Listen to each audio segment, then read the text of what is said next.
Bom dia. Bom dia, pessoal. Bom dia. Ah, sejam bem-vindos. Eu achei que vocês estavam dormindo. Brincadeira. Meu nome é Ana Luísa, eu trabalho na Fundação Triângulo.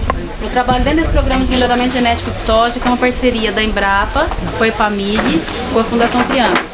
O Dr. Neilson está aqui conosco hoje na palestra, ele era pesquisador da Embrapa, hoje ele é consultor dentro da Fundação Triângulo. O Dr. Vanoli também está aqui, o pesquisador da Embrapa Soja.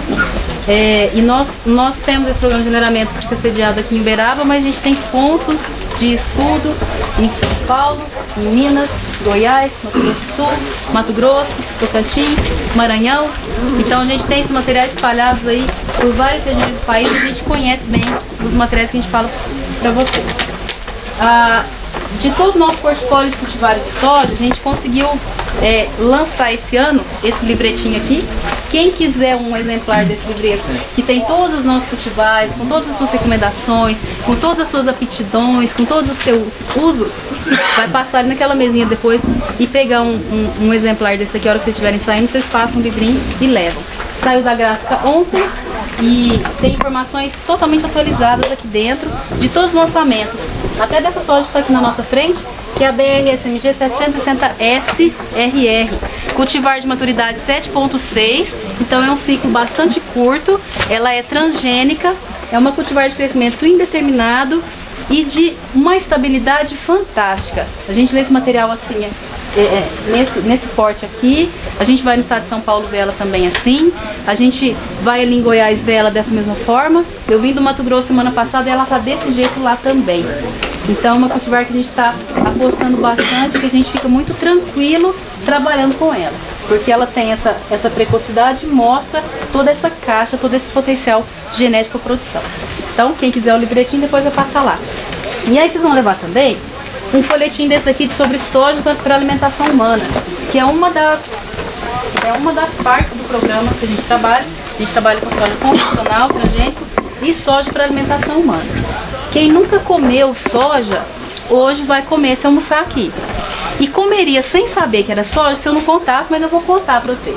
Vocês vão comer um feijão tropeiro, eu acho que não é feijão, é soja de tegumento marrom, tá? Vocês vão comer soja pensando que é feijão e levando de graça os benefícios que a soja tem a mais do que o feijão. É muito bom, vale a pena experimentar e vale a pena também passar depois lá no stand 25 que tem lá embaixo e experimentar a soja. A gente, para trabalhar com o programa de soja para alimentação, a gente tem que fazer degustação. Se a soja não for boa para comer, já que é para alimentação humana, não adianta. Ela tem que ser produtiva, resistente, não sei o que, mas ela tem que ser boa para comer também. E se a gente não tiver dados sobre degustação, a gente não consegue saber o que vai para o lixo e o que continua no programa. Então quem puder colaborar, passar lá no stand 25 e degustar, vai poder dar a notinha para a soja lá, qual que é gostosa, qual que não é, para nos ajudar dentro do programa, ok? Vou falar então sobre a palestra o tema que nós vamos tratar com vocês aqui hoje, que é o manejo da soja numa situação de déficit hídrico. O que a gente faz? Como que a gente maneja as lavouras de soja da gente para a gente minimizar os efeitos de um veranico, de uma situação que a gente tem menos água do que seria o ideal, do que a gente imaginaria. Bom, como é que a gente sabe, em primeiro lugar, se a soja da gente está com problema, está com déficit hídrico ou não? Esse folíolo central aqui da soja, esse do meio, a foto devia ser maior para mostrar isso para vocês. Vocês chegam na lavoura de vocês e vocês veem que todas as folhinhas, todos os folíolos centrais das folhas da soja de vocês, tá para cima, tá absolutamente ereto. É como se a soja colocasse as duas mãozinhas para cima, pedindo, clamando. Tá faltando água, eu vou ter problema aqui. Ela tá nos avisando, né? Esse é um sintoma que acontece bastante, é um sintoma que a gente fala de um déficit brando. E o que acontece na sequência se não tiver uma chuva nessa área? Um déficit severo. E esse é conhecido, né? As plantas vão murchar, as plantas podem morrer se não tiver água ali suficiente. Em que fases que isso pode acontecer e em que fases isso pode ser pior? Bom, tem duas fases que são mais críticas, né? A gente sabe que a semente da soja ela precisa de uma quantidade de água para ela iniciar o processo de germinação, mas é uma fase que a gente controla um pouco melhor. A gente sabe como é que está a umidade do solo da gente se a gente vai plantar ou se a gente vai esperar chover mais um pouco para a condição de umidade ser melhor. A gente erra menos nessa fase, é uma fase que a gente tem um controle um pouquinho maior, mas às vezes acontece a gente ter problemas e errar nessa fase também.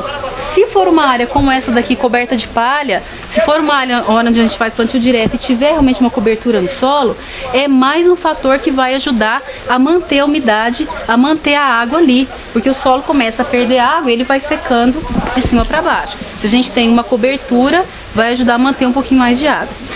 A outra fase, que é muito crítica se falta água, é essa fase aqui, que as vagens já estão formadas, uma vagem inteira aqui já, e a gente pega ela e olha contra o sol, a gente já vê pontinhos pretinhos, que são os grãos que estão começando a se formar. Essa fase aqui a gente chama de R5.1, né? Essa fase de enchimento de grãos, ela é muito crítica. Se a gente não tiver água suficiente para o grão se formar, a gente vai perder muito em rendimento. Porque o que a planta faz? Ela quer garantir a perpetuação da espécie dela. Então ela vai formar um grãozinho com o embrião lá dentro, seja do tamanho que for. Pode ser o tamanhozinho de uma semente de quiabo, ou pode ser um grão normal de soja, se tiver uma condição boa, né? E o que a gente pode fazer então para a gente minimizar e para a gente tentar não deixar isso ocorrer? Várias coisas. A gente podia fazer uma palestra, na verdade, de um dia inteiro sobre isso. Mas alguns itens são mais importantes. Por exemplo, fazer a correção do solo numa profundidade um pouquinho maior. Então, fazer a análise do perfil do solo para saber se não tem problema de acidez, se não vai ter problema de impedimento químico, porque a raiz, ela não cresce onde tem acidez no solo, onde tem alumínio, a raiz para o crescimento dela. E aí ela vai ficar superficial no solo. Numa situação de falta de água, só essas raízes, essas radicelas superficiais, não são suficientes para suprir a quantidade de água que a planta precisa. Raízes sem danos por nematóides ou fungos também ajudam muito numa situação de falta de água. Por quê? A raiz tem que estar inteira.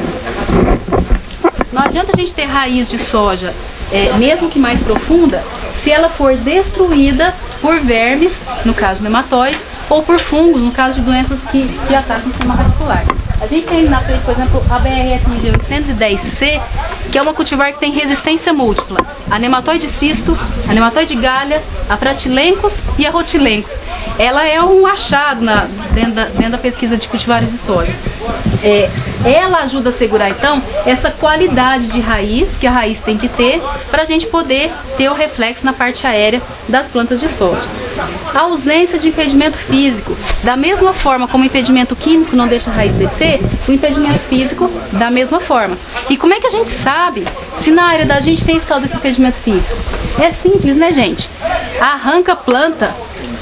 Quantas vezes a gente passa uma lavoura inteira, um ano inteiro de lavoura, sem arrancar uma planta de soja da lavoura da gente?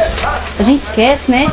Só que o que tem debaixo do que a gente vê é a raiz, e é ela que faz a planta de soja. Sem raiz, não tem parte aérea, pessoal. Então tem que ir lá na área e tem que arrancar. Essa área aqui realmente tem um problema de compactação. Aí geralmente a raiz entorta, tem umas que são isso é bem definido. Você vai lá, você mede, você vê em que altura que está a sua compactação de solo. E aí você vai fazer o quê? Vai subsolar? Pode ser, é uma opção. Em algumas áreas funciona, em outras não. Por exemplo, a gente visitou uma área que tinha sido subsolada e que ela estava com uma característica assim. A lavoura estava em faixas. As linhas que caíam, que coincidiam com o local que a haste do subsolador quebrou a camada compactada, as plantas estavam lindas, cresceram, tinham um sistema radicular. As plantas que coincidiam com o local onde a haste não tinha rompido a camada subsolada, elas tinham um crescimento reduzido, estavam com o ciclo acelerado, adiantado e praticamente sem raízes. Então é uma situação complicada. E o que fazer para manejar uma área melhor do que com subsolador? Plantar com botinha. Ao invés de usar o disco duplo, tentar plantar com botinha, com a botinha regulada na profundidade que vai quebrar, que vai romper a camada que você está. Porque você está rompendo exatamente onde você está plantando, em cima das falinhas de plantio, né? População de planta pode ajudar também. Se a gente tem uma área, olha aqui, plantas tiradas na mesma área, plantas de 740, numa população de 5 plantas por metro, numa população de 20 plantas por metro. Onde você tem um número menor de plantas, você vai ter maior disponibilidade de água para aquelas plantas que estão ali, né? Tem uma competição menor. Então as plantas crescem melhor, desenvolvem melhor a parte aérea e desenvolvem melhor, consequentemente, a sua área radicular também. E ao contrário, as plantas que estão numa situação pior, elas não vão se desenvolver, vão acelerar o ciclo e vão perder em rendimento. Outra situação, pessoal, é rotação de culturas. Rotação de culturas ajuda nesse sentido a diminuir a compactação do solo, porque cada tipo de cultura tem sistema radicular diferente. Isso aí ajuda muito a gente. Vejam os dados desse estudo da Embrapa aqui, por exemplo. Um estudo feito em vários anos, na mesma área, e isso daqui mostra o perfil do solo. E quanto mais avermelhado a gente vê as áreas aqui, mais compactado está o solo. E essa área que está demonstrada nesse quadrinho aqui, é uma área que só tinha sucessão. Plantava uma cultura no verão e uma cultura em sucessão. Plantava a mesma cultura no outro ano no verão e a mesma cultura em sucessão. A mesma cultura no outro ano. Essa área que a gente vê aqui, que não tem praticamente área vermelha, pontos avermelhados aqui, é uma área que recebia rotação de cultura. Pessoal, a importância de fazer rotação é muito grande. Então, plantar milho numa safra de verão, plantar soja na mesma área na próxima safra de verão, faz uma diferença muito grande. Olha o rendimento da soja nessas duas áreas aqui, depois de vários anos. Na área de sucessão, colheu-se 47,7 sacas de soja por hectare.